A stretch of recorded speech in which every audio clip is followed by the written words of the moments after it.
북한이 첫 수소탄 핵실험에 성공했다고 발표를 했습니다. 지난달 중순에 김정은 국방위원회 제1위원장이 직접 명령을 했다면서 한 달도 안 돼 실험에 성공했다고 주장을 했습니다. 이번에는 통일부로 가보겠습니다. 이선아 기자.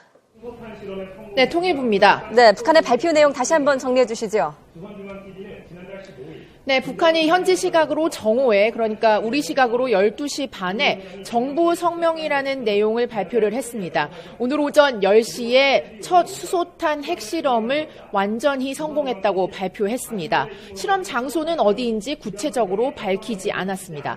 북한은 순수 자체 기술로 수소탄을 개발을 했고 소형화된 수소탄의 위력을 아주 정확하게 확인했다고 밝혔습니다. 그러면서 자신들이 핵무력 발전에 더 높은 단계에 이르렀으며 핵무기에 수소탄까지 보유한 핵보유국에 올랐다고 주장했습니다. 네, 김정은 제1위원장이 이번에 직접 명령했다라고 북한 방송이 강조했다고요? 그렇습니다. 북한 방송은 지난해 12월 15일에 김정은 제1위원장이 처음으로 수소폭탄을 개발하라는 명령을 내렸다고 밝혔습니다. 그러면서 김정은 위원장이 명령서에 서명하는 모습과 그 친필 사인이 있는 명령서 사진을 공개하기도 했습니다. 12월 15일이면 중국에 찾은 모란봉 악단이 베이징 공연을 갑자기 취소하고 또 제1차 남북 당국회담이 결렬된 뒤입니다. 앞서 김 제1위원장은 12월 10일에 현장 시찰에서 북한이 수소탄 보유국이 됐다고 밝혀서 국제적인 주목을 받았었는데 각국 정부와 대국 전문가들은 허풍의 가능성이 크다는 분석을 내놨었습니다.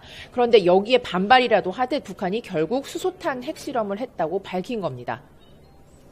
네, 당초 많은 전문가들은 북한이 올해 핵실험을 안 할 거다라는 전망이 많았었는데요. 그렇습니다. 우리 정부는 물론이고 대부분의 대북 학자들이 북한이 올해는 핵실험을 강행하지 않을 거라는 전망을 내놨었습니다. 일단 올해 신년사에서 김정은 제1위원장이 핵 언급을 하지 않았고요. 또 오는 5월에 제7차 당대회를 앞두고 있기 때문에 이를 앞두고 북중 관계, 대미 관계 이런 대외 관계를 안정적으로 관리할 거라는 전망이 많았습니다. 그런데 신년사를 발표하고 이틀 뒤에 명령서에 최종 서명을 했고 그리고 오늘 실험을 하게 된 겁니다.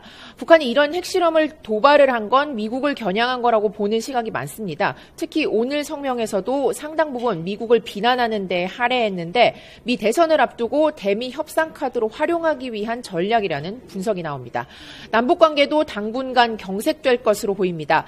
남북은 신년사 등을 통해서 대화 의지를 서로 확인했지만 오늘 북한이 핵실험을 강행하면서 그동안 진행되고 있던 대화 분위기라든가 그런 것들은 다시 잠잠해지고 다시 냉각기에 접어들 것으로 보입니다.